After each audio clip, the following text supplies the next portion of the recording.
Parlons maintenant d'ouvrir la position. Donc, pour ouvrir la position, les éléments sont le stop loss, l'entrée, le maintien de la position et le take profit. On va voir ça là dans cette vidéo aussi. Donc, le stop loss se met après la mèche du V-stop. Ça, c'est la première chose. Ça, c'est le premier principe. Le stop loss se met après la mèche du V-stop. Oh, pourquoi ça bug? What the hell?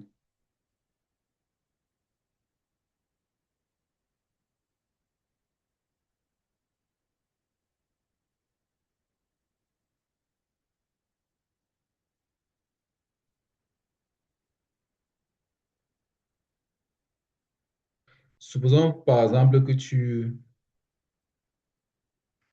achètes. Donc, ça veut dire que quoi?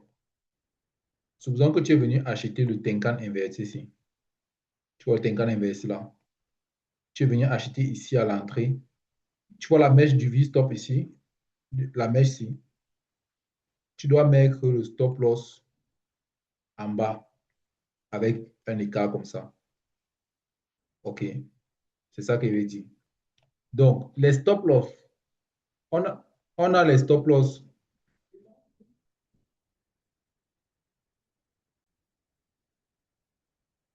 Donc, les différents stop loss.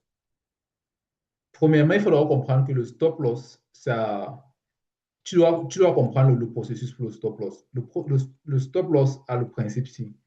Premièrement, tu as par exemple des unités de temps comme ceci, daily, H4, H1 et M15.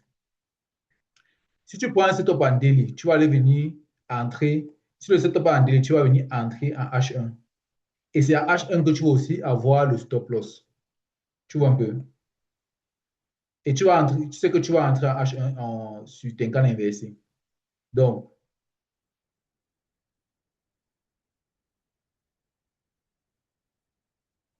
supposons le setup en daily ici, n'est-ce pas? Quand tu pars en H1, mince, quand tu pars en H1, tu vas venir entrer sur le Tenkan inversé ici et mettre le stop loss là. C'est pour ça que je dis le stop loss maximum, c'est sur TS2. Tu utilises le TS2 pour le stop loss, le time frame skipping par 2 pour le stop loss. Maintenant, les stop loss, le genou de Lofi, quand le prix touche Ishimoku H4, identifie le genou de Lofi H4, met le stop loss en bas du genou.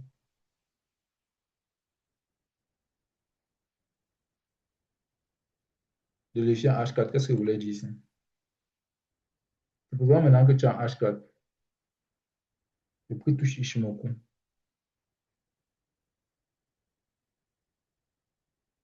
Ah, d'accord, je vois ce que veut dire. Je vois ce que veut dire. Supposons que tu as un H4, n'est-ce pas? Et que tu veux prendre le Tenkan ici. Le prix a touché Tenkan H4. Tu dois mettre l'entrée ici.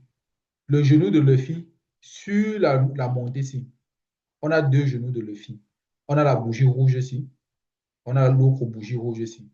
Donc, tu vois le bas de la première bougie rouge, c'est ici. Donc, c'est là que tu mets le stop loss. On met le stop loss en fonction du genou de Luffy, comme ceci. Tu vois, quand tu as H4, tu vois. Et tu peux donc prendre l'achat. C'est comme ça. Maintenant, on a aussi la dernière ligne d'Ishimoku touché. C'est-à-dire que si tu es en H4,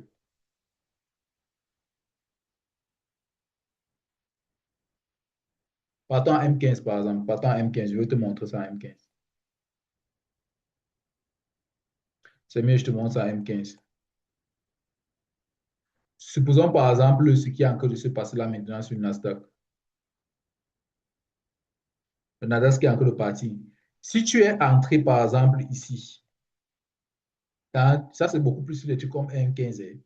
Si tu es entré par exemple sur le KSB, le SSB ici là, tu sais, tu n'as pas vraiment un point de stop loss facile. Tu ne peux pas faire le stop loss en fonction d'une bougie rouge à gauche. Tu vois toutes les lignes de Tenkan ici, là, non? Les lignes d'Ishimoku, c'est SS, A, Kijun et Tenkan.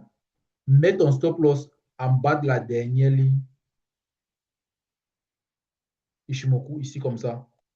La dernière ligne, ce sera toujours Tenkan. Parce que le prix peut, tu vois, comme tu es entré sur SSB inversé ici, là, sur le KSB qui est un KSB frais. Le prix, comme tu vois que le prix a mis la mèche, non?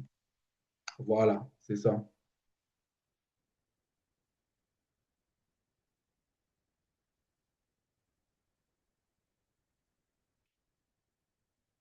La ligne la plus éloignée. La ligne Ishimoku la plus basse du taux de l'encre. OK, la ligne la plus éloignée du taux de l'encre. Bon, SSB. Anyway, j'ai dit la ligne la plus éloignée, ouais, c'est ça. Donc, quand tu ancres, tu vois la ligne Ishimoku la plus éloignée, c'est beaucoup plus sur les 15 minutes. Le V-stop, tout le monde connaît le V-stop. Bon, maintenant, je parle de H4, mais c'est en anglais, je n'ai pas traduit ça. Commence à H4 avec le stop loss à H4 en bas de la dernière ligne Ishimoku, oui.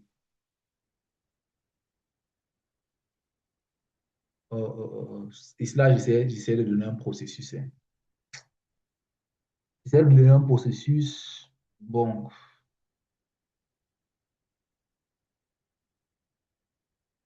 OK, le processus, n'est-ce pas, que je suis en train de donner, j'essaie un peu de raffiner un stop loss que j'ai pris en H4 pour aller le raffiner jusqu'en M5.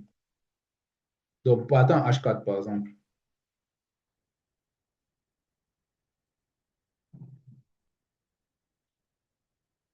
Supposons que on a pris le setup-ci en H4. On a pris l'entrée ici. Le stop loss, quand tu prends l'entrée là, le stop loss va se placer juste en bas de la mèche ici. OK. Tu pars en H1. Est-ce que tu peux avoir un meilleur stop loss? En H1, c'est le stop loss est déjà très bon. En 15 minutes, c'est bon, il n'y a pas grand-chose à dire. En 5 minutes, bon, là, c'était un bon stop loss. Je ne sais pas. Je vais essayer de trouver un mauvais stop loss. Un mauvais stop loss, en fait.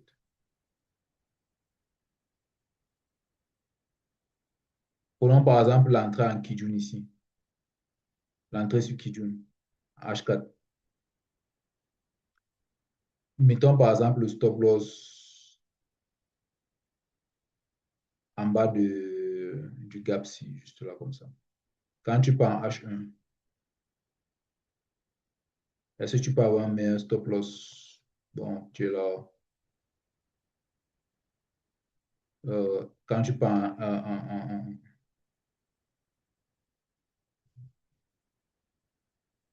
souvent que tu es entré en Kijun inversé, le meilleur stop loss serait. En fait, je vais se dire que tu peux raffiner en fait. Si tu veux raffiner, tu veux raffiner. Bon, maintenant parlons des entrées.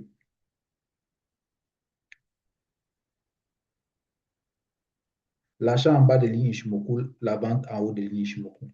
Premièrement, il faut comprendre quelque chose sur l'entrée.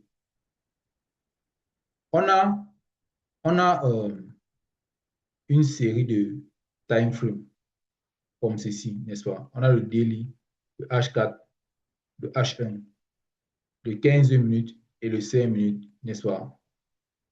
On a un setup ici. Sur le daily, on voit le setup. On part où? En H1, prendre l'entrée. Ça fait quoi? On prend le TS, c'est le TS2. Et sur le H1, on regarde aussi le stop loss. C'est la meilleure unité de temps pour le stop loss. Mais on peut aussi prendre une autre entrée en 15 minutes avec le TS3. C'est ça que j'essaie de dire. Donc, maintenant, on achète en bas de lignes Ishimoku. Quand il dit on achète en bas de lignes Ishimoku, qu'est-ce qu'il veut dire? L'entrée, le principe de l'entrée, c'est que tu achètes. Pour l'achat, l'entrée en achat, c'est que tu achètes en bas de lignes Ishimoku. Supposons par exemple, prenons par exemple l'achat qui est en cours ici. En bas d'une ligne Ishimoku. Voici la ligne Ishimoku Tenkan, non? Quand tu achètes, tu dois acheter dans la zone dans la partie qui est ici en bas. Non? Donc, c'est-à-dire que ton entrée doit être là. Ton entrée doit être ici et non en haut ici. Ça ne doit pas être en haut de la ligne Ishimoku Tenkan. Ça doit être en bas parce que dans la ligne, en bas de la ligne Tenkan, c'est la zone d'achat. Et maintenant, la vente doit être en haut de la ligne Tenkan. La vente doit être en haut de la ligne Tenkan. C'est-à-dire que, prenons par exemple le Tenkan inversé ici. C'est-à-dire que quand tu vas vendre ici, ton prix de vente sur MetaTrader doit être en haut de la ligne Tenkan ici.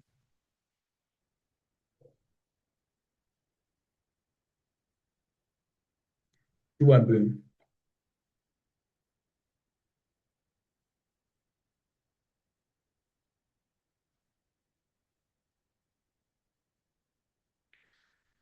Ton prix de vente doit être en haut de la ligne Tenkan.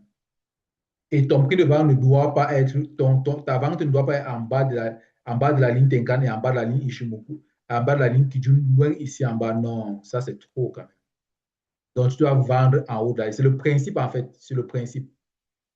Le principe. Donc maintenant, à M1, les meilleures entrées sont Tenkan inversé et SSB. Kijun là, à M1, ce n'est pas souvent bien. Ou SSA. Parce que, what the hell? Pourquoi c'est pas bien? Parce que je vais te montrer. Hein. Si tu pars, si tu fais, si tu pars en, si tu pars en,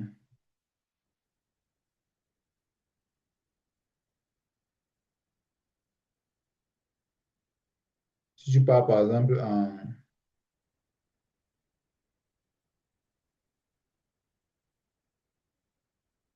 donne-moi une seconde.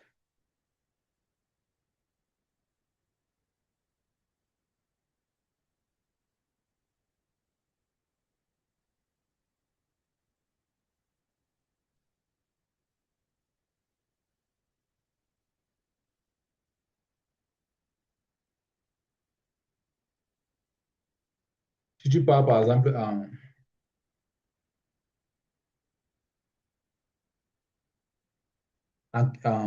une minute, n'est-ce pas?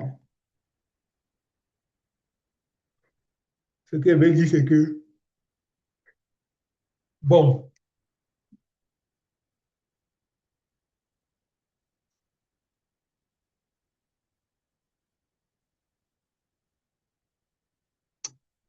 en fait,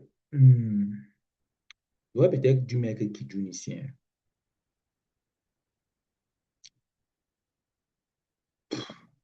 Bref, peut-être j'aurais dû mettre Kijun, je ne sais pas. Kijun en une minute, je pense. Kijun 1. Le premier Kijun. Le premier Kijun, je pense. Ou bien. Bref, peut-être, peut-être pas. Maintenant, M5, Tenkan inversé, c'est une bonne entrée. KSB, le premier Tenkan, le premier Kijun, premier SSB. Pourquoi il n'y a pas de premier Kijun, premier Tenkan? C'est parce qu'en général, quand tu vois le graphe, tu vas par exemple voir depuis toute la montée si le premier Tenkan, c'est celui-ci. Et le premier Kijun n'a même pas vraiment bien donné. Ah, ça. Le premier Tenkan ici, c'est depuis toute la descente, c'est celui-ci. Bon, de toutes les façons, hein, tu ne, on n'encre pas seulement en fonction de Tenkan et Kijun. Tu vois? Non. Bon, ce qui est bien, les bonnes entrées, on n'en pas seulement en fonction de M5 et M1. Il y a aussi les grosses unités de temps. Donc, à M15, Tenkan Kobe left, oui. Tenkan inversé, KSB, Tenkan 1, SSB. Bon, à H1, qu'est-ce que je suis? J'étais même déjà ici. Bounce VRS line for continuity, Swiss left reversal, Tenkan Kobe left, SSA, Tenkan inversé, KSB, Tenkan 1, 2, 3, Kijun 1, 2, SSA, SSB. Genre en H1, ce qu'ils disent, tu peux ancrer sur toutes les lignes, sur tous les niveaux de ligne, là, sur tout, sur tout, tout, tout, tout, tout, tout, tout, tout, tout. Hmm.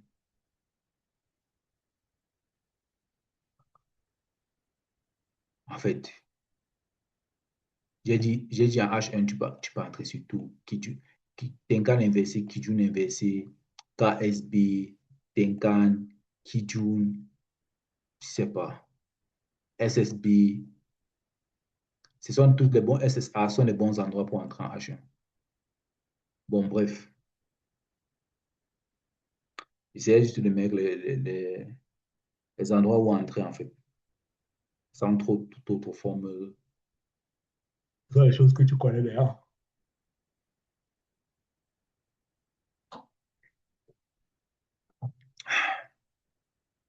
Maintenir la position. Bon, maintenant, il faut comprendre que pour maintenir la position, euh,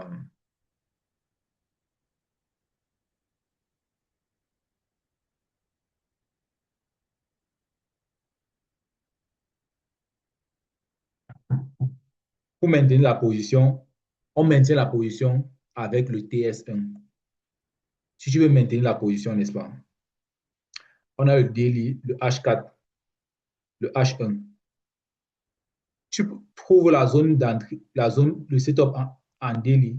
Tu peux entrer en H1, mais tu vas faire le maintien de la position MP, donc avec TS1, avec H4. Tu entres avec TS2, tu fais le maintien de la position avec TS1. Voici le maintien de la position avec une unité de temps en bas de daily. C'est-à-dire que quoi?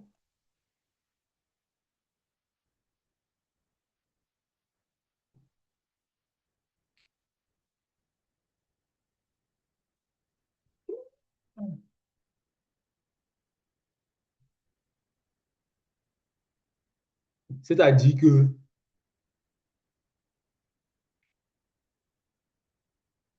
voici par exemple un setup d'entrée ici, n'est-ce pas? Pour maintenir la position aussi, comme on était en SSB H4. Si tu ancres là-bas en H1, pour maintenir cette position jusqu'à là-bas en haut, c'est que ce que j'essaie de dire, c'est que si tu ancres ici, tu vas, quand tu es ancré en H1, n'est-ce pas? Tu viens en H4 comme ici. Ce que tu vas faire, c'est quoi? C'est que tu vas laisser Tenkan H4 monter. Tant que c'est incliné vers le haut, tu laisses que ça monte. Dès que ça commence déjà à s'incliner vers le bas, là, comme ça, là, c'est à ce moment-là que tu vois déjà si tu peux commencer à prendre les take profits ici. Mais tu continues de laisser que ça monte. Ce sont les Tenkan inversés qui te font déjà voir si tu commences à te prendre les take profits. Tu ne vas pas essayer de sortir avec TS1, avec TS2, avec H1, avec TS2. OK. N'essaie pas de sortir avec TS2. N'essaie pas de sortir avec TS1. Avec TS2, avec H1. Sur H1. La raison, la raison est simple. Je vais te montrer la raison. Voici la position qu'on avait. La raison, c'est parce que tu regarde par exemple. Voici en H1, le prix a commencé à se retourner vers le bas ici. Ça, c'est H1. Tenkan a commencé à s'investir vers le bas. Si tu commences à sortir ici en H1, alors que Tenkan H4, lui, il va se retourner vers le haut, en haut ici. Tu perds littéralement pas mal de pips, tu vois. Tu as une différence de 5000 pips. Tu aurais pu faire, tu serais sorti là à un risque de 1,71 au lieu de faire un risque de 3. Tout simplement parce que tu es parti maintenir, tu es parti sortir trop tôt. C'est comme ça que tu sais que tu sors trop tôt. Au lieu de maintenir ta position avec un TS1, de faire le maintien de la position ici avec H4, tu vois un peu. Comme tu avais trop peur, tu peux faire le maintien de la position avec TS2. TS2 est plus faible, est plus réactif, c'est-à-dire que ça te donne trop les Tenkan qui vont trop bouger vite. Surtout que le TS2, c'est sur H1. H1 va Les Tenkan vont facilement se pencher. Donc, la maintien de la position se fait avec une unité de temps comme H4 et un TS1. Très, très important. Ça te permet de maintenir la position pour un peu plus longtemps. Euh, la raison de maintenir la position, c'est avec TS1. C'est avec TS1. En fait, c'est ça que j'explique ici. C'est-à-dire que quoi? Daily H4 holding. On maintient la position avec daily et H4 ticket cross. Le H1 et le 15 minutes doivent juste suivre le daily et le H4. Pas le contraire. Le daily ticket cross baissier, H4 ticket cross baissier. Alors, prendre des ventes et ce sera très, très long. Maintenir la position à TS1. Le maintien de la position avec TS1 Tenkan. Le time frame des unités de temps supérieures, daily Tenkan touché. Entrer en TS2, entrer en H1 pour trouver l'entrée la plus tôt et la plus solide en TS2. Raison de maintenir la position. De maintenir la position jusqu'au tech profit le plus loin avec TS1 en H4, Tenkan inversé, quand le prix est en haut de daily. Tenkan, tant que TS1 n'a pas encore fini avec le Tenkan inversé, on ne peut pas dire que c'est la fin.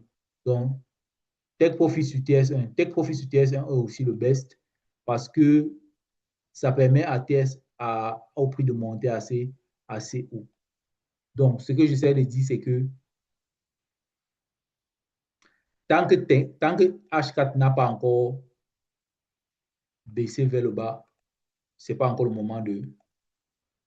Quand H4 n'a pas encore, ne s'est pas encore incliné vers le bas, ce n'est pas encore le moment de prendre, de sortir de sa position. Il faut rester en position avec Tenkan H4. Maintenant, le tech profit. Le tech profit se fait avec TS1 et TS2. Tu peux faire avec les deux. Donc, objectif financier. Pour priorité à l'argent en termes de tech profit. Voici les différents tech profit. Hein. Priorité à l'argent en termes de tech profit. Selon le Google Sheet du risque de 5% là, il faut faire la priorité au risque roi de 3. Supposons par exemple que tu es venu ici, tu as pris un achat ici, sur ton canci, et tu as mis le stop loss quelque part ici, n'est-ce pas? Dès que le prix arrive sur le risque roi de 3, comme tu vois 3 là, prends ton take profit. Ça, c'est la priorité. Pourquoi c'est la priorité?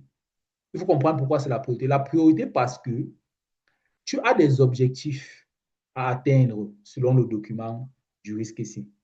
Si tu commences avec un capital de 180 dollars, de 100 000, ton premier objectif est d'avoir le risque roi de 3 lors d'un trade positif.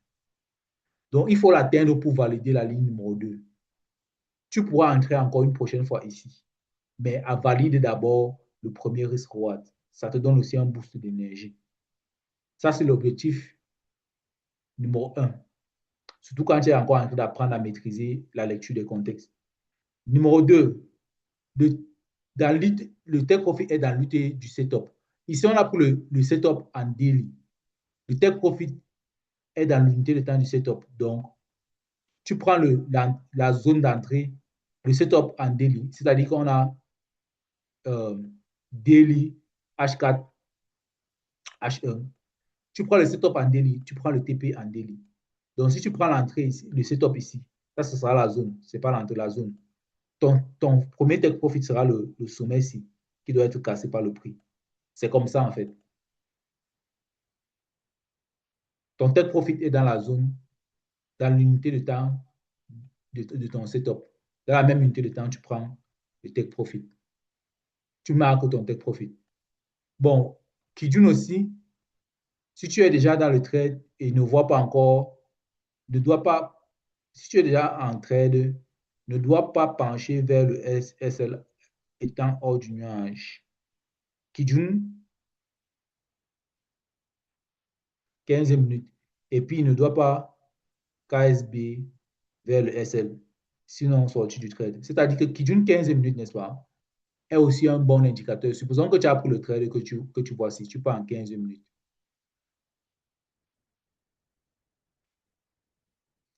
Donc, Kijun, 15 minutes est aussi un très bon indicateur pour les take profit.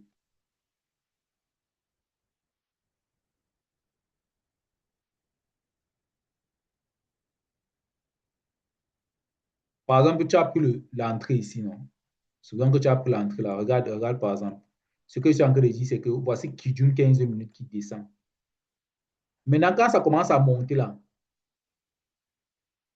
quand tu as pris l'entrée là, Kijun ne doit pas continuer à descendre, à faire. Donc, ça veut dire que Kijun ne doit pas faire un plat et se mettre encore à faire des plats vers ton stop loss comme ça là. Sinon, ça menace ton stop loss. Tu vois ce que je veux dire? Je vais un peu essayer de répéter. Kijun est un bon indicateur pour take profit, pour voir si ton trade part vers le take profit. Hein.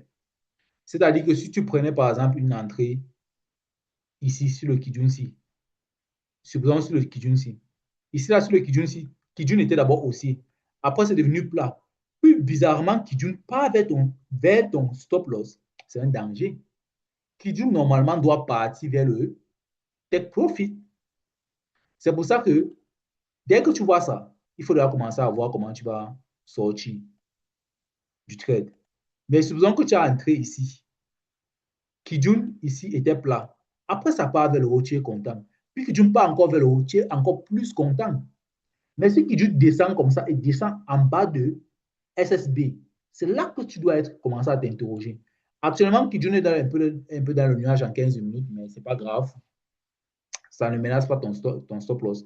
Mais si Kijun descend en bas de SSB, c'est là que tu t'interroges. C'est un peu ça que je suis en train de dire. Parce que Kijun doit aller vers ton take profit en 15 minutes. Kijun doit aller vers ton take profit en 15 minutes. Le Vegeta Ishimoku Cycle, c'est aussi pour les TP, les take profit. Bon, ce que je veux dire avec le Vegeta Ishimoku Cycle pour les take profit, c'est quoi?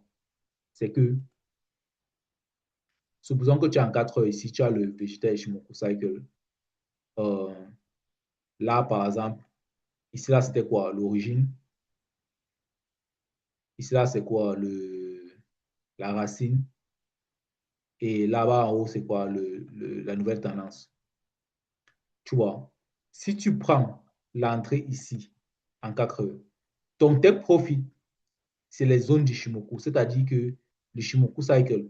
Ton premier take profit sera Kijun. Parce que selon les végétaux du Shimoku Cycle, Kijun est une zone maximum. OK?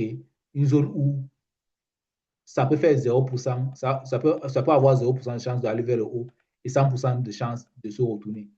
Donc, logiquement, quand tu réfléchis très bien, Kijun est d'avoir ton premier take profit et ça te fait déjà un réservoir de 3, tu es gagnant. Et même si tu veux laisser, tu vas devoir être vigilant. Tenkan Read VRS aussi, c'est un take profit. Ça, c'est un take profit très technique. Hein.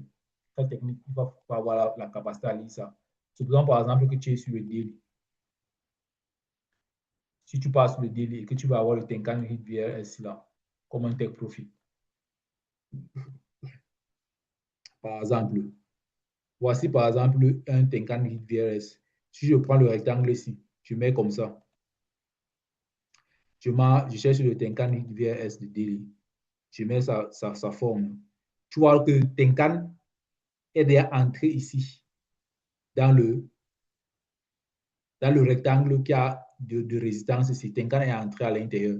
Donc la bougie ici doit faire normalement descendre le prix vers le bas. Ça veut dire que quoi? Si tu étais entré ici en achat, n'est-ce pas? Tu serais maintenu la position et que le prix serait monté avec toi, ça monte, ça monte, ça monte, ça monte, ça monte, ça monte, ça monte.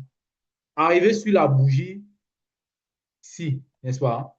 Ce que tu aurais fait, c'est que, comme tu vois Tenkan qui a touché la résistance qui est ici à gauche, tu commences déjà à prendre ton profit. C'est très technique. Parce qu'il y a des chances qu'en daily, le prix drop vers le bas. OK? Il y a des chances qu'en daily, le prix drop vers le bas parce que Tenkan est dans la zone de résistance qui est à gauche. Même chose en machin ici, en weekly. Regarde par exemple, on a le weekly La résistance ici qui était à gauche ici, c'est le weekly Tenkan VS. Ici, là, c'est Tenkan et Kijun sont entrés à 2 ici. Donc, tu vas voir que c'est la bougie rouge ici qui a été créée. Donc, ça veut dire que quoi? Si tu étais en achat ici en weekly, quand le prix monte, aussitôt que le prix, aussitôt que Tenkan et Kijun arrivent dans la zone de résistance ici, tu peux là commencer à prendre le take profit ici. Parce que c'est une zone dangereuse qui peut envoyer le prix vers le bas. Très, très, très, très, très important. C'est vraiment important. Très technique. Les unités de temps supérieures. Les unités de temps supérieures. Supposons que supposons par exemple que tu es entré en H4.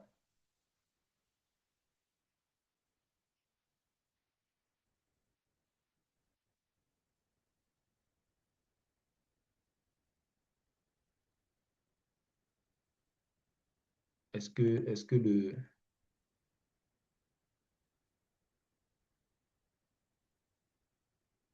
que le daily a un setup là-bas en H4?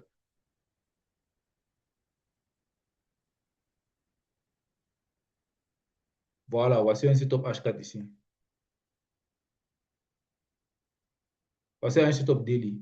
Voilà notre setup daily. Bon, je vais garder les deux setups là. Supposons que tu es entré. Supposons que tu es entré en H4 sur le Kijun inverse ici. Le setup daily ici va te donner le take profit. Le setup daily qui est juste là, on va te donner le take profit. C'est juste ça que je veux dire. Le pied de Luffy ou le genou du pied de Luffy, en fait, c'est ça que je veux dire ici.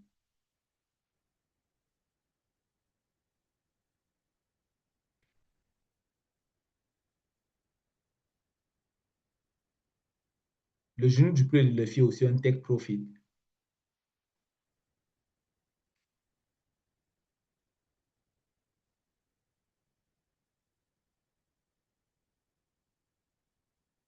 Supposons que nous sommes en daily ici, là, par exemple. Supposons que tu es venu. Voici un pied de Luffy ici qui est descend, qui est baissé, qui est baissé. La série de deux bougies rouges ici. Tu vois un peu. Voici un genou de plaie, le genou de Luffy ici. Si tu avais acheté ici, ton tech profit serait au niveau du genou de Luffy ici. C'est un peu ça le bail. Tu vois ce que je veux dire. On a aussi le fait que TS1, Tenkan Ruben. TS1, Tenkan Ruben, c'est aussi le fait, Ruben, c'est aussi que Tenkan se repenche en Tenkan Ruben, c'est juste Tenkan inversé, Tenkan qui se repenche. C'est-à-dire que quoi? C'est-à-dire que comme tu es entré ici en bas,